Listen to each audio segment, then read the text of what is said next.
Buenas noches, ¿qué tal? Sean muy bienvenidos una semana más a Hostel Tour Televisión. Las empresas apuestan cada vez más por la responsabilidad social corporativa y la incluyen dentro de sus planes estratégicos. Esta responsabilidad, que es voluntaria, busca realizar acciones positivas en el destino donde las empresas desarrollan su actividad, aunque sin renunciar por ello a sus beneficios empresariales. La responsabilidad social corporativa debe involucrar a todo el equipo de trabajo, incluyendo a los empleados. En la tertulia de esta noche explicaremos en qué consiste y nuestras invitadas expondrán ejemplos de cómo ponerla en práctica, tanto en las empresas como en el sector en general. En nuestro espacio dedicado al reportaje abordaremos la reforma de la ley del tabaco y sus posibles consecuencias. Además mostraremos el punto de vista de los profesionales de la restauración, así como de los que abogan por espacios de ocio libres de humo. Así que tras nuestro repaso semanal a la actualidad informativa, abordaremos estos y otros asuntos.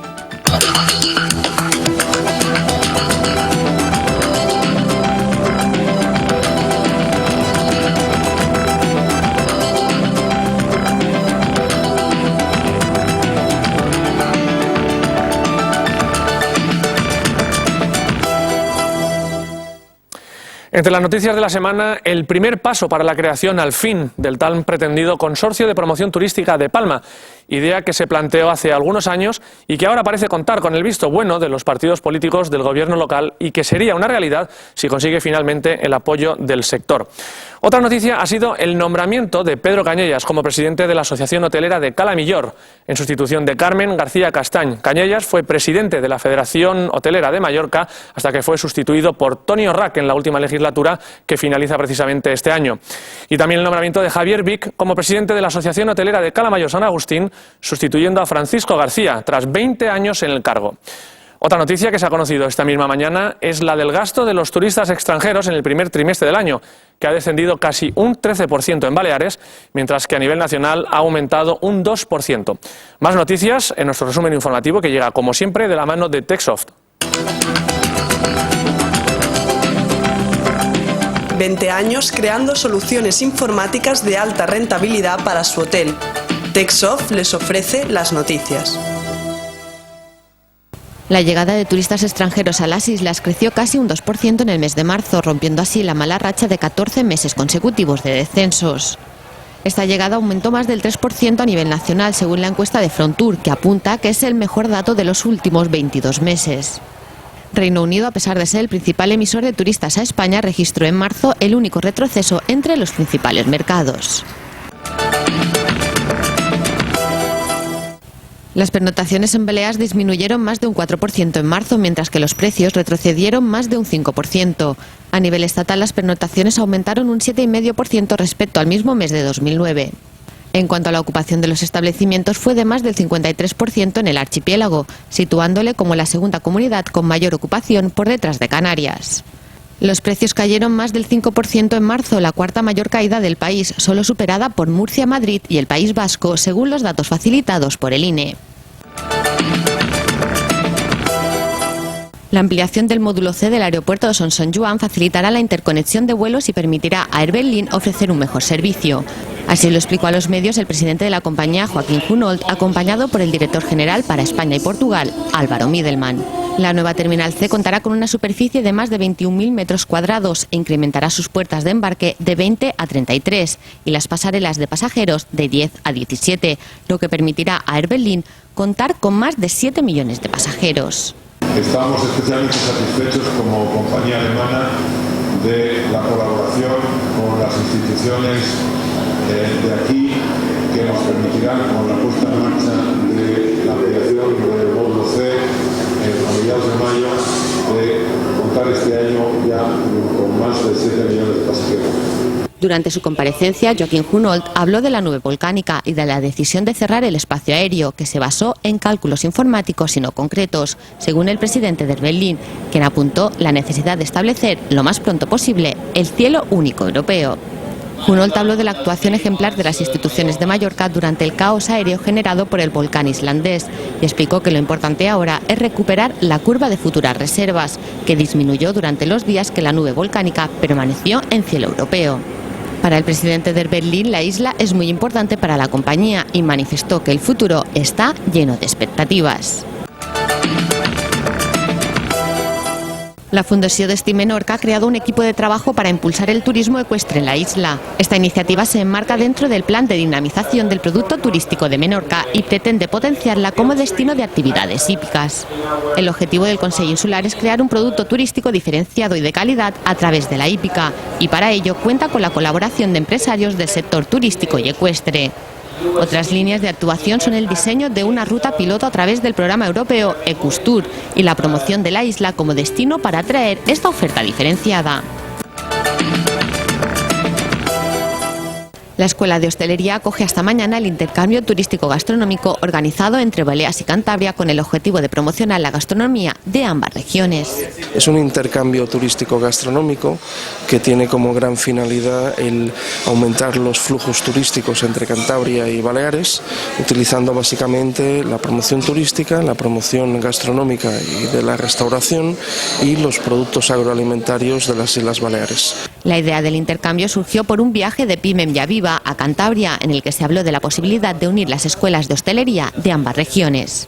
Bueno, este intercambio para nosotros es muy positivo porque nuestros alumnos así aprenden otras formas de cocinar, conocen cocineros de otros lugares y por lo tanto desde el punto de vista académico nos interesa. Además, lógicamente, de poder promocionar nuestra escuela, poder promocionar también toda la isla a lo que sería Cantabria.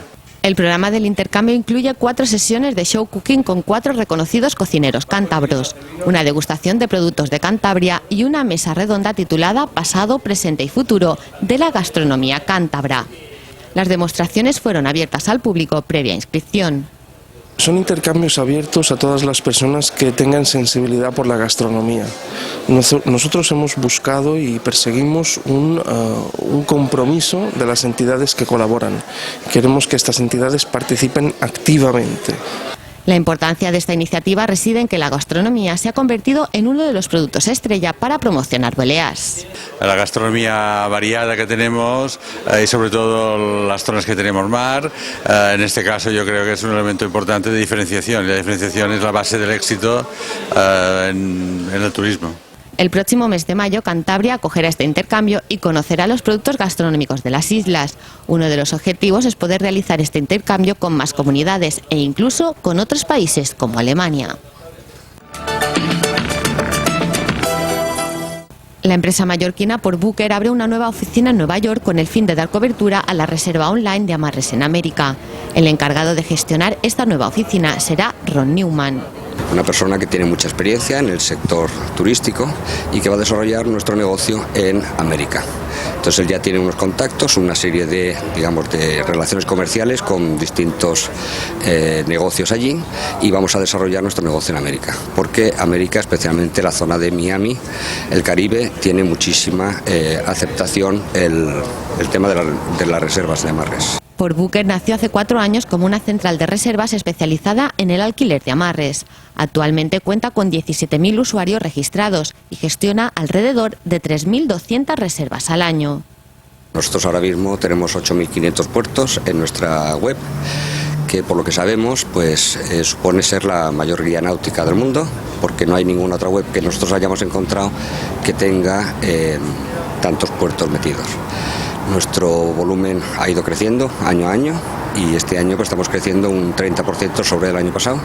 La web portbooker.com facilita el acceso a la oferta complementaria del turismo náutico, caracterizado por su alto valor añadido.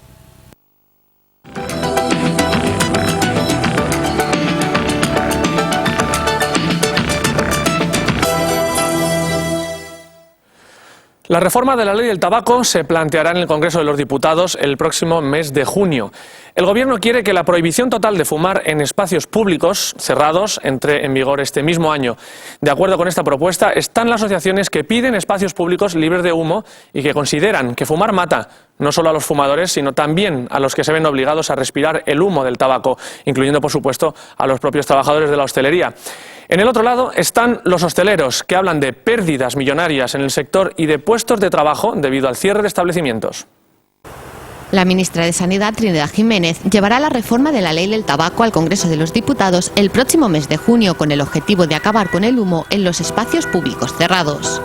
Esta reforma ha levantado mucha polémica, ya que los hosteleros hablan de pérdidas millonarias y de puestos de trabajo en el sector. Frente a ellos, el gobierno y diferentes organizaciones que quieren defender al fumador pasivo, pero sin ir en contra del fumador.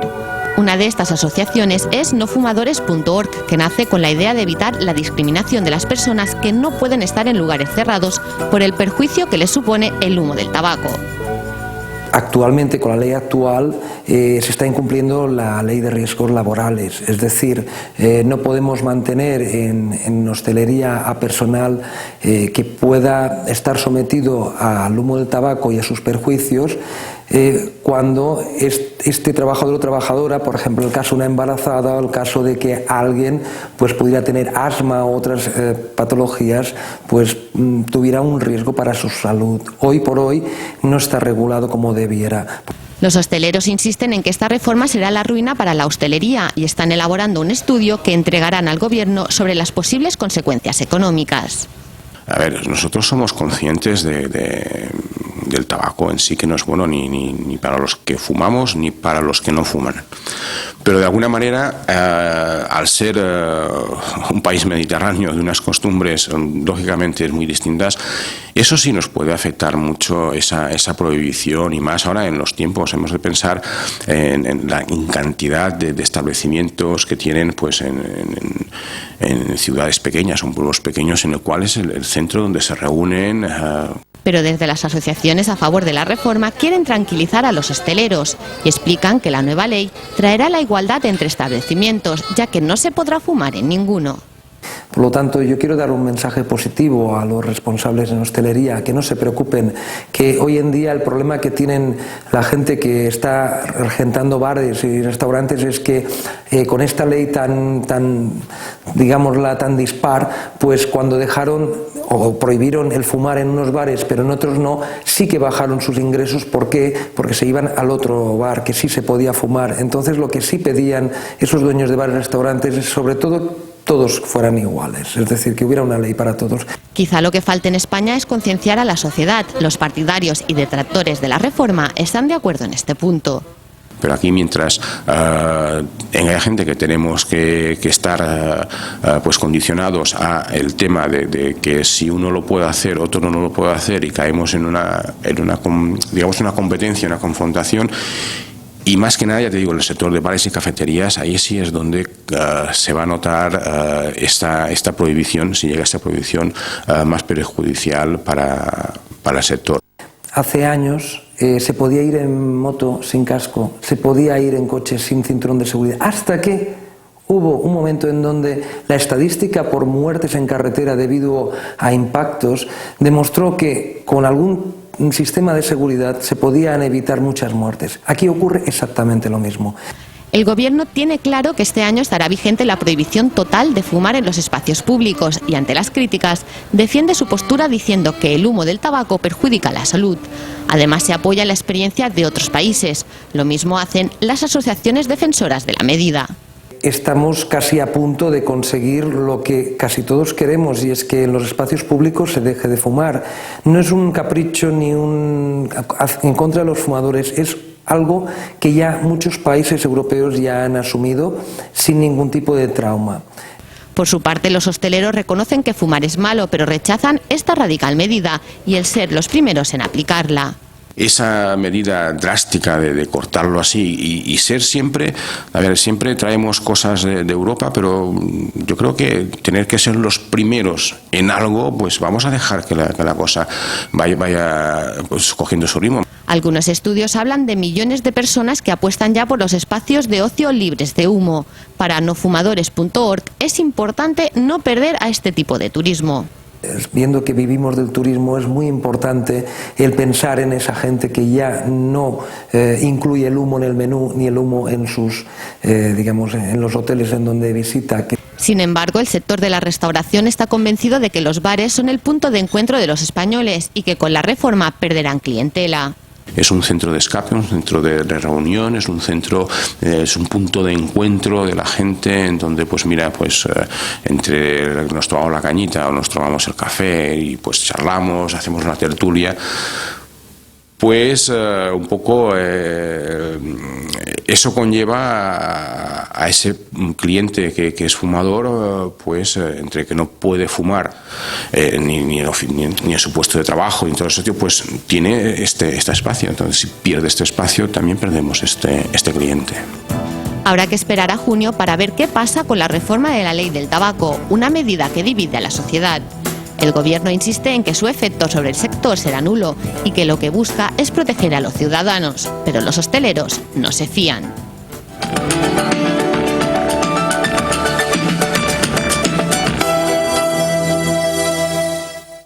Desde pequeño me gustaba construir edificios, mirarlos, pintarlos, sentirlos y disfrutar de ellos. Hoy en día sigo haciendo lo mismo. Calidad, tradición, diseño, tecnología. En Almacenes Fevenías miramos al futuro.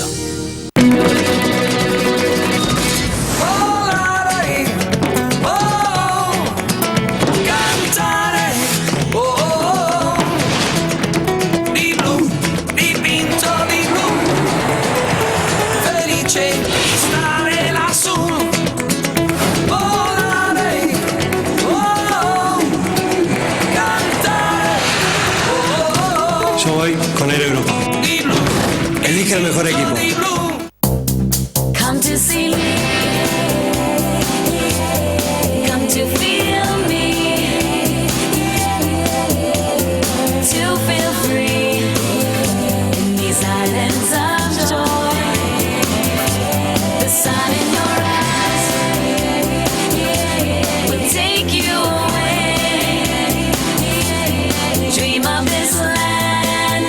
Ven y disfruta de mis islas.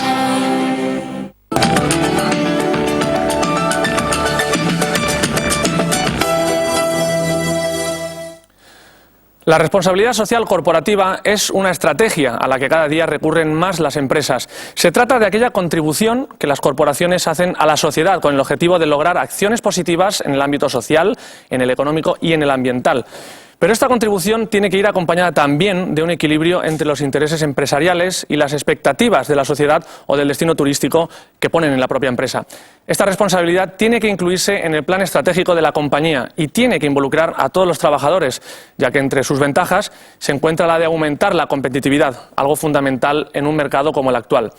Los problemas con los que se encuentran las pequeñas empresas a la hora de apostar por la responsabilidad social corporativa pueden aliviarse y pueden hacerlo con la creación de grupos que las ayudarán en su promoción. En la tertulia de esta noche, nuestras invitadas explicarán cómo la responsabilidad social corporativa está presente ya en algunas empresas y cómo puede hacerlo en otras.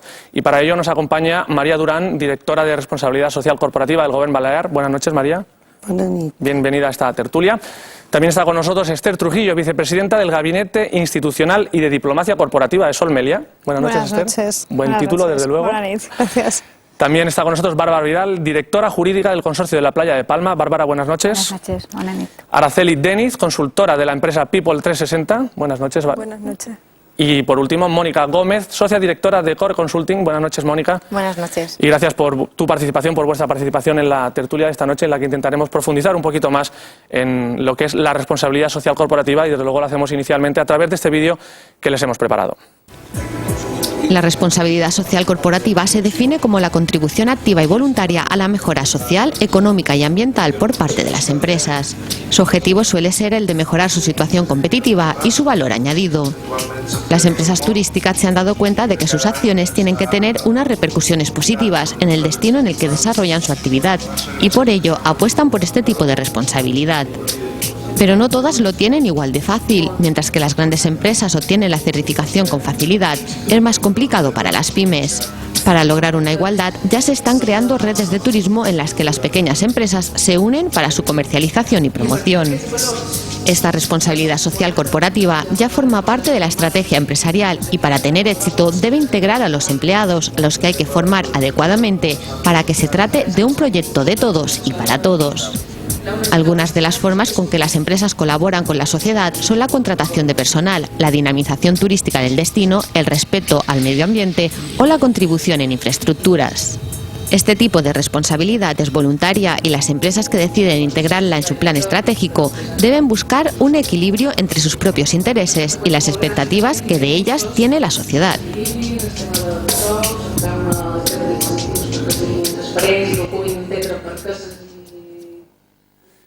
Veíamos una definición bastante clara, pero por empezar un poco esta tertulia, si te parece, María, ¿nos puedes hacer una definición más concreta y desde luego más cercana a la realidad balear? ¿Y por qué se crea una Dirección General de Responsabilidad Social en el Gobierno balear? Mira, yo creo que la responsabilidad social es un compromiso voluntario que hace el empresariado de mejorar la calidad de vida de las personas que trabajan en la empresa, de cuidado del medio ambiente y del entorno donde la empresa está establecida. La responsabilidad social surge una vez que la empresa cumple con todas sus obligaciones legales. Es un plus añadido, por esto es voluntaria. Y la verdad es que tiene muchas variantes, pero tiene un elemento que yo creo que es identitario de la responsabilidad social, que es la interlocución con los grupos de interés, es decir, con todos aquellos colectivos, puede ser clientela, puede ser proveedores, pueden ser los sindicatos, pueden ser asociaciones que tienen cuidado de personas con capacidades diferentes o de medio ambiente, es decir, esta interlocución es un elemento definitorio de la responsabilidad social y surge la Dirección General porque queríamos, el Gobierno se propuso avanzar hacia una economía sostenible, un modelo que fuera referente en Europa y con la globalización en el mundo entero, y la responsabilidad social es un puntal importantísimo de una economía sostenible. Gracias, María. Cuando trasladamos el discurso, por decirlo de alguna forma, teórico a la práctica de la empresa, Esther, en tu caso, casi voy a tener que repetir el título para que nos expliques por qué esa mezcla de sensibilidades, vicepresidenta del Gabinete Institucional y de Diplomacia Corporativa de Sol Meliá, empresa además que siempre ha sido puntera en varios aspectos. Me imagino que la responsabilidad social también, con una vinculación muy directa de su vicepresidente, Sebastián Escarrer, ¿no? Sí.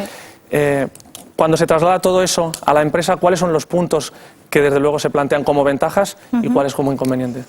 Claro, como María ha mencionado la importancia de la relación con los grupos de interés, a mí me gustaría explicar el concepto de diplomacia corporativa, entendido como la capacidad que una empresa tiene de hacer válidos los intereses de sus grupos de interés a la hora de tomar decisiones y operar, y como también los grupos de interés son conocedores de lo que ocurre en la empresa, esa relación bidireccional y un concepto que yo creo que está muy relacionado con la responsabilidad corporativa, que es el concepto del equilibrio, ¿no?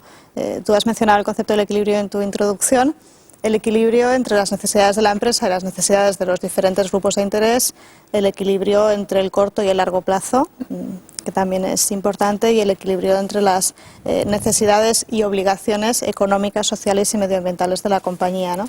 De forma que, bueno, yo resumiría la responsabilidad social como una forma de hacer las cosas a través de la cual la empresa es capaz de minimizar sus impactos negativos, que a verlos, como dicen en Galicia, haylos, y hay que intentar que sean lo menores posibles y maximizar el impacto positivo que tiene que una empresa opere en cualquier lugar, que también hay evidentemente un beneficio en términos de generación de empleo y de generación de riqueza para las comunidades en que operamos. Gracias. Bárbara, cuando te hemos presentado Playa de Palma, habrá quien se pregunte por qué Playa de Palma, para hablar de responsabilidad social corporativa, ¿por qué? Mira, el Consorcio Urbanístico de la Playa de Palma es un organismo público que lidera un proyecto, un plan de reconversión integral de la Playa de Palma, y yo creo que a día de hoy podríamos definirlo como un proyecto socialmente responsable. ¿Y por qué? ¿Por qué hablamos de un proyecto socialmente responsable? Porque va mucho más allá de una renovación urbana, de una renovación turística. Incorpora una serie de variables que lo hacen precisamente socialmente responsable. Variables como es la cohesión social y la calidad de empleo, una sensibilidad también con todo el tema medioambiental, con minimizar la carga ecológica local, global. y sobre todo también una apuesta clara a la rehabilitación integral de la planta hotelera, de la planta residencial, evitando y protegiendo nuestro medio ambiente, ¿no? Yo creo que Playa de Palma, el consorcio urbanístico como organismo público y a colación de lo que muy bien también definía María, va en esa misma línea y pone en marcha o estamos planificando proyectos, programas que incorporen estas variables y que sean realmente puntales de este proyecto, ¿no? Araceli, en tu caso, como consultora de una empresa especializada en lo que son las relaciones personales con la empresa, pero imagino que también con los clientes que quieren incorporar este tipo de responsabilidades, ¿cuál es tu visión y qué puedes añadir a...? Añadir una parte más que de la que a lo mejor se habla menos, pero que a la hora de llevar a la práctica en las empresas cualquier tipo de acción que implique hacer realidad una implantación de la responsabilidad social corporativa, está vinculado al tema de los valores y el desarrollo de las personas, ¿no? Entonces, hasta que el equipo humano que trabaja en la organización no se apropia de los ideales, de esos valores, de esos compromisos, eso no trasciende, no sale hacia afuera o corre el riesgo de quedarse en memorias o en datos que no reflejan la realidad, ¿no? Entonces, la experiencia nuestra es que esto no es una cosa que surge porque una empresa o una propiedad decide de repente pues meterse en el tema de responsabilidad social corporativa, sino que lleva una evolución, ¿no? Como una especie de maduración casi de democratización de sus propias fuerzas humanas y de convencimiento total de esas fuerzas respecto a los valores que la empresa esgrime como estandarte, ¿no?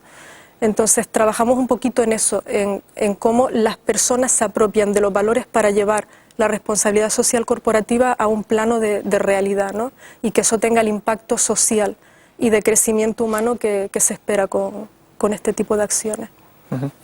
Mónica, siempre el que habla en el último lugar tiene un poco la dificultad de añadir algo a todo lo que se ha dicho, pero estoy seguro que en un tema tan amplio como este sí tienes algo que añadir. La verdad es que todo lo que han dicho mis compañeras está muy bien planteado. Quizás simplemente simplificar, y yo diría que al final la responsabilidad social corporativa es hacer las cosas bien.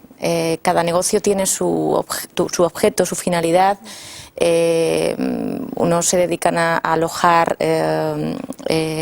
turistas en sus hoteles, otros a transportar personas en sus aviones, otros a ayudar a prestar nuestros servicios a empresas. Eso es el que hacemos. Al final, con la responsabilidad social corporativa, lo que nos fijamos es cómo lo hacemos, cómo estamos haciendo las cosas. Y hay muchas maneras de hacer negocios, muchas formas de comportarse, y de lo que se trata es de hacerlo bien, bien con nuestros empleados, bien con nuestro entorno, bien con la sociedad de la que formamos parte, ¿no? Y al final es de lo que estamos hablando.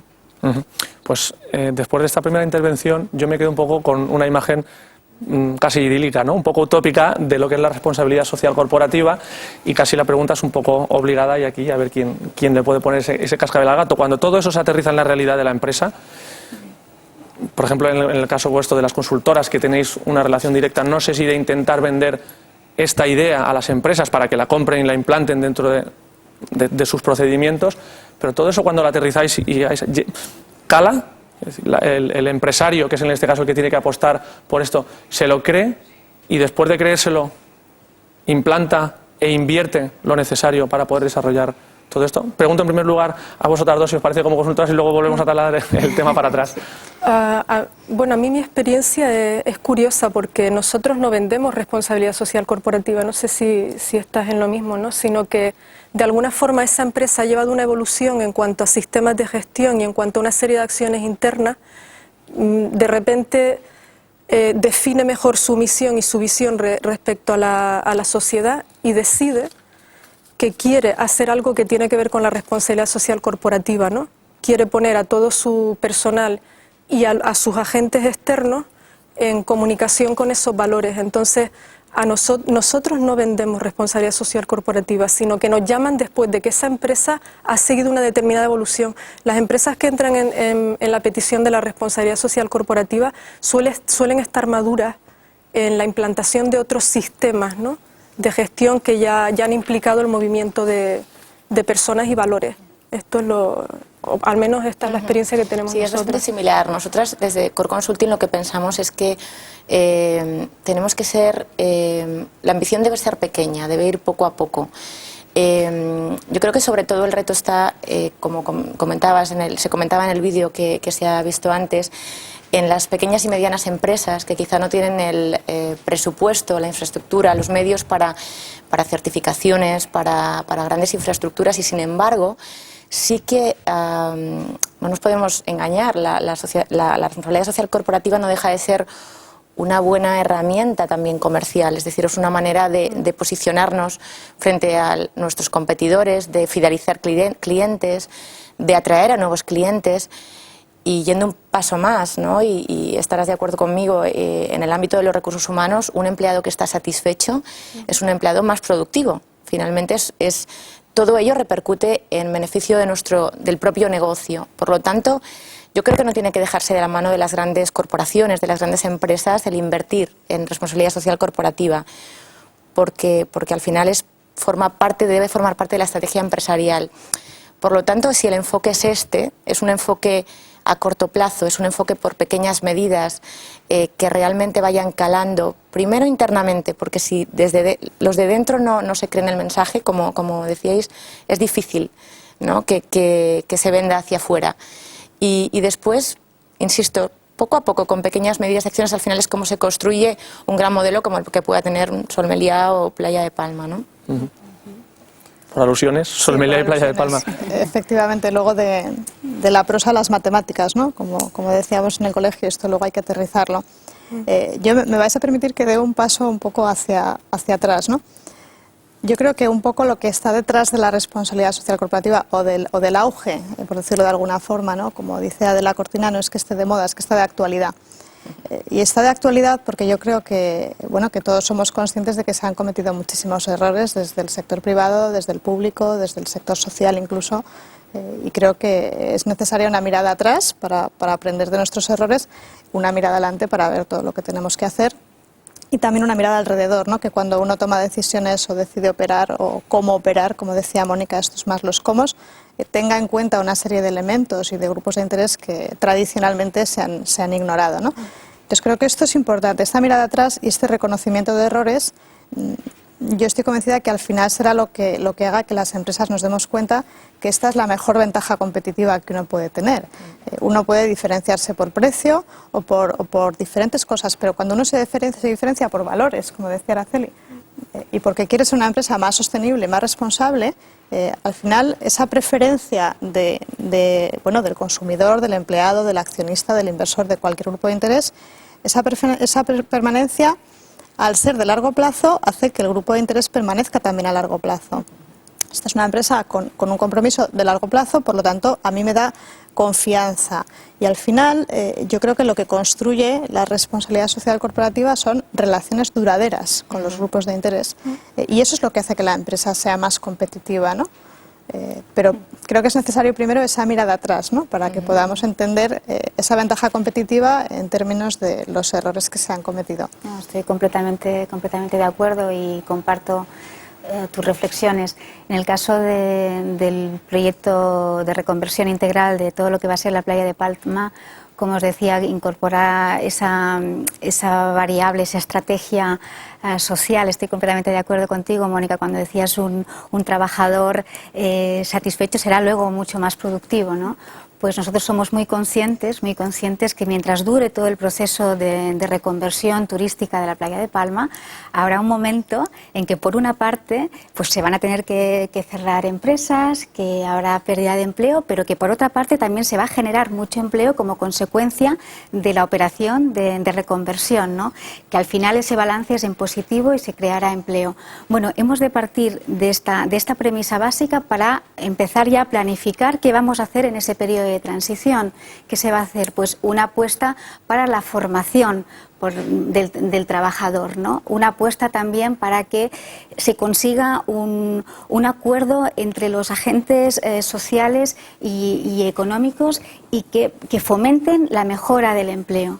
¿no? Yo creo que un trabajador de 40 años, si se queda sin empleo, el objetivo es que pueda encontrar otro lo más rápido posible y de mayor cualificación, ¿no? De ahí la importancia de los planes de formación. El empleo es algo que nos hace partícipes de la sociedad. Una persona con un empleo estable, bien remunerado, se siente parte integrante de la sociedad, al contrario de cuando no tienes un buen trabajo, ¿no? Yo creo que en esa faceta, y mimar al trabajador, velar por él, mirar a ver cómo lo podemos motivar, pues mediante la formación, y de allí el consorcio incorpora ese eje con muchísima impronta para, de alguna manera, extenderlo a las empresas que luego forman parte. Exactamente, para incentivar a las empresas a que incorporen también esos mecanismos en pro del empresario. Y una pregunta en este caso para vosotras dos, sí.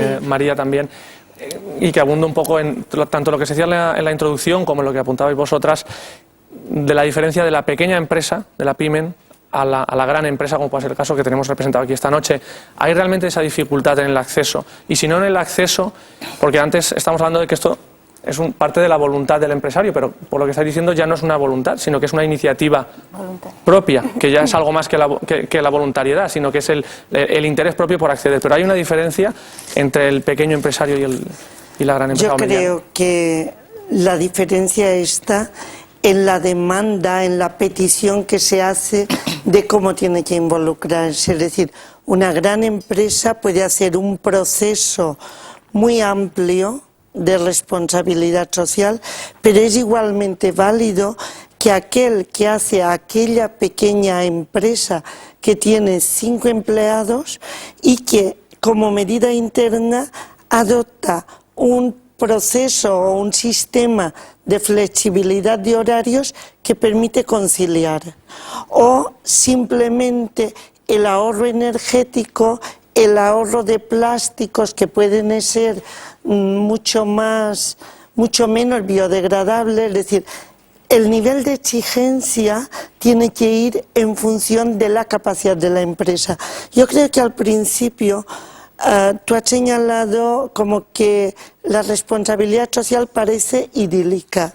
Es verdad que está basada en valores, pero lo que es cierto es que antes teníamos, prácticamente del siglo XV hasta hace 50 años, un concepto de empresa que solo tenía 2 pilares: crear riqueza y crear empleo. La responsabilidad social es ese tercer pilar que ha venido impuesto, por una parte, por lo que es el proceso de globalización.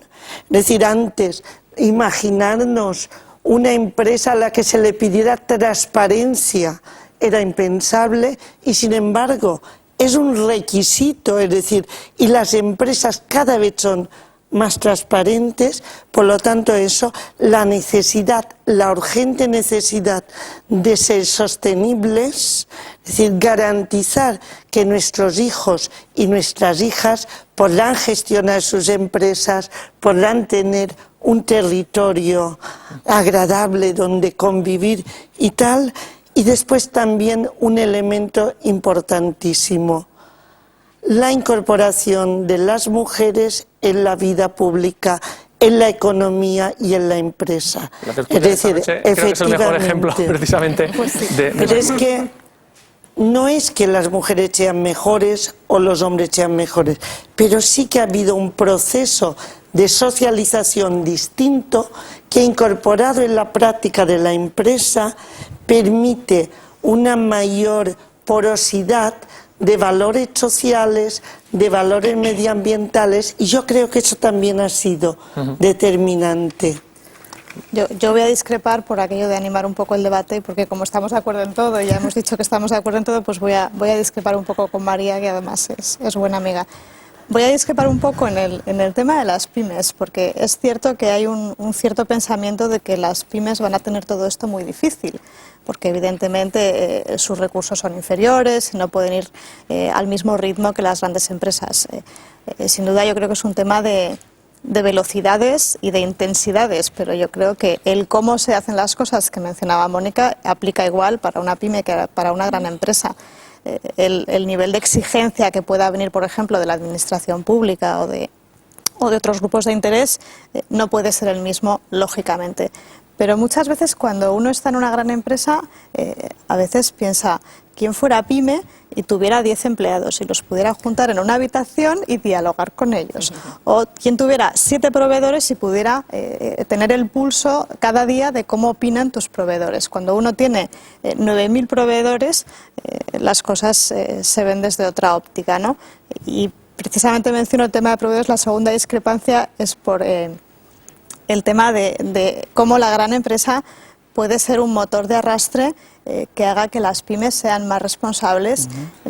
Ya no digo imponiendo criterios de responsabilidad social, sino invitando, acompañando o mentorizando, si se permite el palabra, a muchos de nuestros proveedores, invitándoles a sumarse a nuestra política de sostenibilidad, ¿no? Creo que, bueno... Sí. Quiero apuntalar un poquito lo que... Bueno, primero que no he visto tanta discrepancia entre lo que dijo María y lo que has dicho tú. Creo que has puntualizado bien la intensidad de alguna forma, ¿no? Pero a mí lo que me ha rondado tiempo en la cabeza es que la responsabilidad social corporativa, este auge, este apogeo, solo puede tener lugar, ¿no? Solo es posible porque de alguna forma nuestro entorno social se ha democratizado y el valor fundamental es que la sociedad en la que queremos vivir tiene que estar co-construida, ¿no? Co-construida desde dentro de las empresas y con todas las partes dialogantes, ¿no? Para mí lo de la responsabilidad social corporativa, la clave está en poner en diálogo todo eso y colocar los objetivos en una línea y ver cómo cada parte puede contribuir a esos objetivos, ¿no? Añadiendo lo que dices tú, María, que el futuro realmente depende de que consigamos un modelo de sostenibilidad, porque si no las futuras generaciones no van a tener ninguna posibilidad de desarrollo, ¿no? Entonces, para mí, lo de la responsabilidad social corporativa solo es posible en una sociedad que ha madurado de alguna forma democráticamente, que empieza a tomar conciencia de los errores. Es curioso. Y no te lo he preguntado, pero me ha puesto que me vas a decir que sí, que en un tiempo de crisis como esto, las empresas se interesan todavía más por el tema de la responsabilidad social corporativa. ¿Por qué? Porque tiene que ver con los errores, con los malos comportamientos éticos, con lo que la sociedad espera como reparación a partir de ahora, con la participación responsable de todos, desde dentro, desde fuera, con que las plantillas no son tan ignorantes ni tan rebaño, ¿vale? Sino que quieren participar, y con que la sociedad tiene una demanda explícita sobre las empresas y sobre nuestra manera de hacer las cosas, ¿no? Entonces, yo creo que es muy fácil. Esa pregunta, perdón, la responderás tú primero, pero la traslado a todas, ¿no? Porque era precisamente la que iba después. El momento económico y empresarial en el que nos encontramos, yo pensaba sinceramente que era una cortapisa para la introducción, porque tú hablabas de un tercer pilar, el empleo, los beneficios económicos y los beneficios sociales. A ver qué empresa en estos momentos pone por delante, o quizás sí lo está utilizando como herramienta para llegar a eso. Y te doy paso a ti ya que te preguntaba, pero sí es una pregunta un poco para que respondáis todas. Si este momento es adecuado o incluso mejor para reparar esos posibles errores y posicionar la empresa mejor para cuando vuelva esa ola que se supone que en algún momento tiene que llegar. Yo iba a comentar otro tema, pero prefiero contestar un poco el tema que planteas. Yo creo que precisamente ahora, donde las empresas tienen bastantes restricciones presupuestarias y donde no pueden jugar tan amablemente o alegremente como en el pasado con, por ejemplo, con temas retributivos y subir las primas de sus mejores vendedores, o es el momento para hacer otros temas, para hacer temas de conciliación, como el que señalaba María, que es un tema relativamente poco costoso a nivel de presupuesto y que genera muchísima satisfacción en el empleado. Es un buen momento para invertir en formación y en desarrollo, en a veces formación transversal. Basta con gestionar bien el conocimiento de una empresa, que los unos capaciten a los otros. No hace falta tampoco, insisto, grandes inversiones. Basta con un poco de imaginación y quizá un buen asesoramiento, porque y aquí aprovecho para unir el tema que quería poner encima de la mesa. Yo creo que es fácil coincidir en los principios más dogmáticos, en los valores en los que se basa la responsabilidad social corporativa, y creo que la dificultad radica en concretar estos aspectos en acciones que realmente sean útiles para la empresa. Visibles, es decir, ¿no? Por el gesto creo que... Sí, al final, es decir, ¿quién no está de acuerdo con el Pacto Global de las Naciones Unidas? ¿Quién no está de acuerdo con tener unas relaciones de calidad con nuestros empleados, con nuestros proveedores? Pero al final, yo, pequeño empresario, o yo, gran multinacional, ¿en qué acciones concretas puedo invertir para que eso se tangibilice, ¿no? Y en qué acciones concretas y qué errores no debo cometer, ¿no? Y yo si acaso dentro de un momento cuando comenten... Sí, yo casi preferiría que cada uno desde la experiencia pudiera responder a esto que lanzaba Araceli, si este momento es incluso positivo para eso. Yo creo que el momento no puede ser mejor. Vamos, yo creo que la crisis lo que ha puesto de manifiesto es una necesidad palpable de incrementar la transparencia, no solo de la empresa privada, sino de todas las organizaciones de la sociedad, y que el ciudadano tenga acceso a la información de una forma entendible y legible. Y si no conseguimos que el ciudadano medio, normal, comprenda el valor de la responsabilidad social y premie con su comportamiento de compra a la empresa que realmente lo hace mejor, pues esto no triunfará. O sea, yo estoy convencida de que al final es la democracia de la estantería, donde uno selecciona un producto, pero tiene que poder conocer qué hay detrás de ese producto, ¿no? Y creo que la crisis lo que ha forzado es un incremento de la transparencia y también que se perciba en la empresa esto algo más como una inversión que como un coste, ¿no? Que se sepa que estamos, efectivamente, gastando, entre comillas, unos recursos, pero que esto va a tener un beneficio, si no en el corto plazo, sí en el medio o en el largo, que va a hacer la empresa más fuerte. Sí. Puntualizaré, invirtiendo recursos. Cuando se creó la Dirección General de Responsabilidad Social Corporativa, hicimos una encuesta muy extensa, pero había una pregunta que quién sabía lo que era la responsabilidad social corporativa. Y prácticamente, diríamos, en el global de las personas entrevistadas, unos un porcentaje más alto y otros más bajo, solo había un 9% de 1.400 personas entrevistadas que sabían lo que era.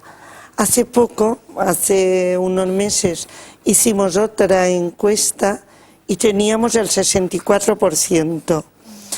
Cuando actualmente hemos hecho o estamos acabando de hacer el catálogo de empresas socialmente responsables de Baleares, nos hemos dado cuenta de que, por una parte, las que lo eran lo siguen siendo, es decir, ninguna ha renunciado a su proceso, porque es un proceso permanente y constante de responsabilidad social, y sin embargo muchísimas empresas se han apuntado a este proceso. Y ha habido empresas socialmente responsables que han tenido situaciones de crisis, que han tenido que reducir plantilla, pero lo han hecho desde esta perspectiva de responsabilidad social. Punto 1, plan de acompañamiento social a las personas que tienen que dejar el trabajo, con lo cual las secuelas se minimizan, les ayudan a reciclarse, es decir, por una parte esto, y por otra parte este proceso conjunto que hacen los y las trabajadoras con la dirección de la empresa para buscar también el minimizar el máximo el efecto negativo. Con lo cual... Bárbara. Sí, yo estoy completamente de acuerdo. Y en cuanto, Manolo, a lo que comentabas de... ¿Es un buen momento ahora para que estemos tan concienciados con el tema de la responsabilidad social corporativa? No tanto de la concienciación, que entiendo que sí, sino del paso siguiente, exacto, decir, de la lo voy a hacer. Sí, de la implantación. Pues mira, yo te diré que cuando se inició el proyecto de la playa de Palma, que fue ya sus albores se remontan al año 2005, como comentaba al principio, era meramente un proyecto de renovación urbana y turística, un sitio en declive y que se transformara como un referente positivo desde un punto de vista turístico, un referente internacional. Pero a medida que pasaron los años, en el intervalo del 2005 al 2008, es cuando ya se incorporan esos ejes que apuntan hacia la responsabilidad social corporativa, porque se consideran que es el momento que aprendes de los errores, como decían mis compañeras, te das cuenta de cuál es el panorama, de cuál es la situación, y que también desde la administración, desde un organismo público como es el consorcio, tienes que actuar también, es necesario que lo hagas, y mediante ayudas o medidas, incentivando a las empresas, incorporando medidas sociales, como también medioambientales, incorporando también mediante acciones, algo que tú lo puedas realmente visualizar. Y lo que le interesa... Pero no solo por parte del empleado, añado yo, como decías antes, por el tema de mejora de horarios en lugar de incremento salarial, sino del cliente, como apuntaba Esther. Sí. El cliente tiene que poner en valor, entiendo, sí, y eso tiene que llegar al cliente de alguna forma. ¿De qué forma llega al cliente esa...? Pues mira, te pondré un ejemplo. Por ejemplo, uno de nuestros ejes es el conseguir un balance en carbono cero, ¿no? Una medida ambiental. Dices, bueno, y realmente... ¿qué es eso? Pues es que minimizar la contaminación, ¿vale? Y proteger el planeta, contribuir a ello. Esto se traduce en acciones tendentes a mejorar la eficiencia energética, la gestión del agua, de los residuos.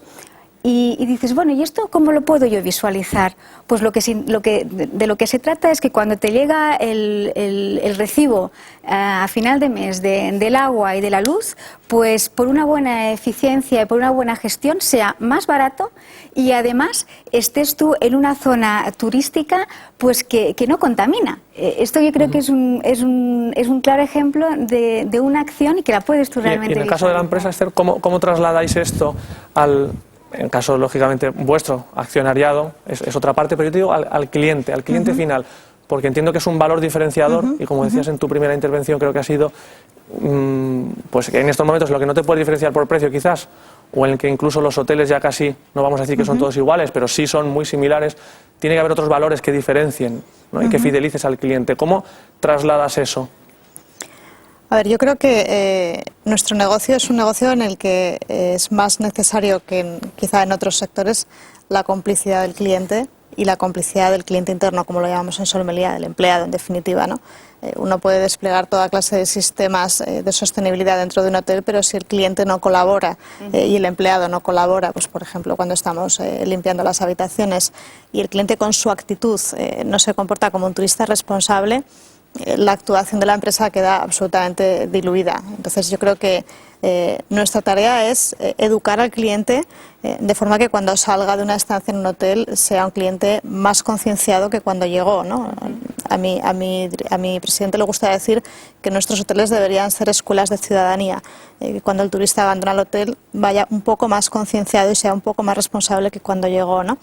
Pero sobre todo yo creo que al final lo que mueve a la empresa a actuar, a invertir en todo esto y a tomar decisiones, realmente es la actitud de compra del cliente. No nos podemos olvidar que somos una empresa, no somos una ONG, y tenemos que ganar dinero, porque si no, no crearemos empleo y si no, no crearemos riqueza, ¿no? Para ganar dinero necesitamos que nos compren, y la actitud de compra del cliente es la que decide cómo hemos de hacer las cosas, ¿no? Quizá el cliente individual todavía no tiene una conciencia o no tenemos una conciencia suficientemente fuerte para decidir no siempre pagar más por un producto sostenible, pero a lo mejor en la decisión de compra valorar este factor antes que otro, por ejemplo el factor precio. Pero sí que hay otro movimiento que, por ejemplo, cuando hablamos de una cadena hotelera, los turoperadores que vienen a comprarnos nuestros productos, cuando son turoperadores del norte de Europa, las exigencias que nos marcan en términos medioambientales y sociales no se parecen a las que tenemos en otros turoperadores, ¿no? Y sobre todo estamos viendo que empezamos a pasar de una actitud de castigo a la de premiar a la empresa que es más responsable, sí a castigar a la empresa que no lo es. Esta fase está ya quedando fuera del mercado las que no responden a eso. Porque no somos tan valientes como para decir, elijo este producto que es más responsable, pero sí decimos no compraré este producto porque no quiero ser cómplice de determinadas malas prácticas, ¿no? Apuntando un tema que decía María respecto a la encuesta que habéis hecho vosotros, no nos quedan nada más que 5 minutos, pero sí os voy a lanzar una cifra de una encuesta que hizo este mismo año PricewaterhouseCoopers a presidentes de empresas europeas, a multinacionales europeas. El 60% de los presidentes cree que la responsabilidad ética y profesional, de la responsabilidad social, recae sobre el Consejo de Administración, no sobre todo el global de la empresa. Creo que choca bastante con lo que estamos escuchando aquí. Y por otro lado, casi el 100%, el 98% de los encuestados opina que la ética profesional, que la ética empresarial es clave en los negocios. Eso sí, sinceramente, sí me parece demasiado idílico, porque la ética profesional en estos momentos no sé si está un poco en entredicho cuando estamos hablando de la supervivencia neta de la empresa, si llegamos a final de mes, si pagamos las nóminas o tenemos que cerrar. ¿Cómo valoráis esta encuesta europea? Sí, curiosamente y históricamente todo esto de la responsabilidad social corporativa se inicia precisamente por la necesidad entre empresas de no ir cayendo en comportamientos desleales, competencia desleal y todo eso. O sea, estos son acuerdos que se hicieron después de la Segunda Guerra Mundial entre empresas que competían con tal fiereza que se perdió el sentido de la ética. Entonces, esto no me extraña. Y en realidad yo creo que en la base, la demanda social respecto a la responsabilidad social corporativa y a las empresas en general es que sí haya un comportamiento ético con la sociedad, con las personas y con el medio ambiente, y que los números no sean todo a por ellos y por encima de cualquier cosa, ¿no? Sí. Yo creo que más que recaer en el Consejo de Administración, lo que sí que es cierto es que idealmente debería estar impregnando todos los poros de la organización. Debería formar parte de todas las decisiones, debería estar intrínseco en los procesos, en los procedimientos, pero desafortunadamente no es así.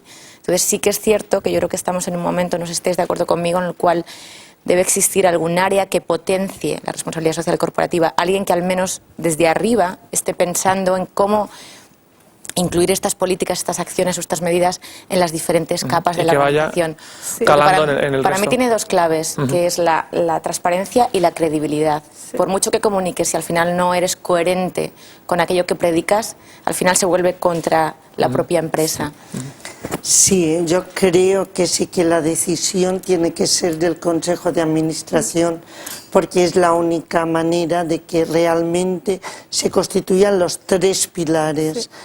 Pero yo quería, si me permites, claro, ya que andamos muy cortitos de tiempo, ya por lo que queda, señalar que en estas últimas intervenciones, voy a ser muy rápida, el potencial que tiene Baleares, el sector turístico, para ser precisamente ese pionero en la responsabilidad social y dada la globalización, yo diría, ese potencial para ser pionero en todo el mundo, y estamos desde la Administración dispuestos a ello, y cada vez hay más empresas también que vamos apostando por esta iniciativa. Por eso os decía que quedan los 2 minutos, que son casi un poco de rigor para ese último mensaje, porque por nuestra parte desde el Tour aportaremos nuestro granito a la responsabilidad social corporativa con este programa, desde luego, pero también con el mensaje que cada uno, desde la responsabilidad que ostentáis en las empresas que representáis, pues queráis lanzar ya no solo a las empresas, sino a los propios trabajadores, que habéis incidido muchísimo, creo que casi más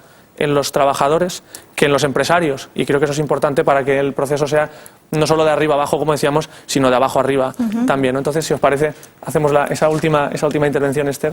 Sí, a mí me lo has quitado, porque yo precisamente iba a decir, tan necesario es el de arriba abajo como el de abajo arriba, ¿no? Yo creo que dentro de las organizaciones tenemos a veces un talento que desconocemos, y gente con muchas inquietudes sociales y medioambientales, con mucha capacidad de innovar, y yo creo que aquí hay una clave, que es escuchar, ¿no? Es escuchar dentro de la empresa y escuchar fuera de la empresa lo que los grupos de interés tienen que decirnos y cómo somos capaces de llegar a esa zona de confluencia de intereses, ¿no? Siempre hay más cosas en las que estamos de acuerdo que cosas en las que no estamos de acuerdo. Y creo que esa es una clave muy importante, que las empresas tenemos que aprender a escuchar, y también las otras organizaciones de la sociedad civil, las administraciones públicas. Escuchar, entiendo que dices a los clientes y a los empleados. A los clientes internos y a los externos, ¿no? Y que ese proceso, que ha de estar evidentemente liderado desde el Consejo de Administración, también desde abajo se ha impulsado, recogiendo todas esas innovaciones y todo ese talento que hay dentro de la empresa. Araceli.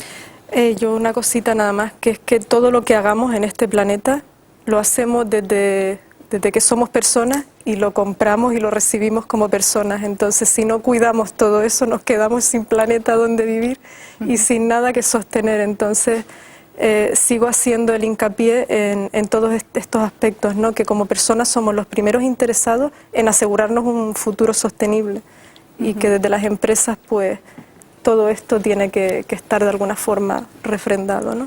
Mónica. Yo resumiría, como he dicho antes, la responsabilidad social corporativa es posible en todos los ámbitos, tanto en la gran empresa como en la pequeña y mediana empresa. Con pequeñas acciones ya podemos ir avanzando y como aspectos clave destacaría la transparencia y la credibilidad, es decir, la coherencia en todo aquello que hacemos. Lo que vamos promocionando hacia afuera, hacia el cliente, hacia el entorno, también tenemos que hacerlo dentro de la organización. Bárbara. Bueno, yo coincido con Mónica, la responsabilidad social corporativa es posible, es el resultado de una acción colectiva y aplicado en el ámbito del turismo se trata de poner las bases del turismo del siglo XXI de una manera integral, de una manera planificada y estudiada y concienciada. María.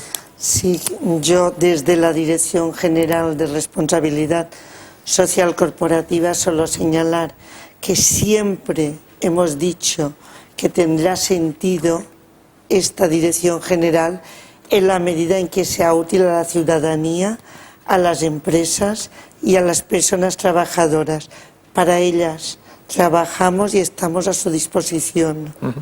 Pues con todas estas conclusiones, desde luego nos quedamos. Muchas gracias por vuestra participación aquí esta noche y a ustedes también gracias por su atención a esta tertulia en la que desde luego nos hemos dejado muchos temas fuera, seguro que tendríamos para otra tertulia más, pero bueno, por lo menos esta aproximación esperemos que haya servido de algo para concienciar más en esa responsabilidad social corporativa que, como estamos oyendo, no solamente es de las empresas hacia la sociedad, sino también de la sociedad hacia las empresas. Muchas gracias por su atención, esperamos contar de nuevo con ella la próxima, no será la próxima semana, sino la semana siguiente, donde hablaremos de un tema un poco más económico y desde luego complicado, que es el de la paridad de precios entre las empresas en Internet y en otros canales de distribución. Así que hasta entonces, buenas noches y muchas gracias por su atención.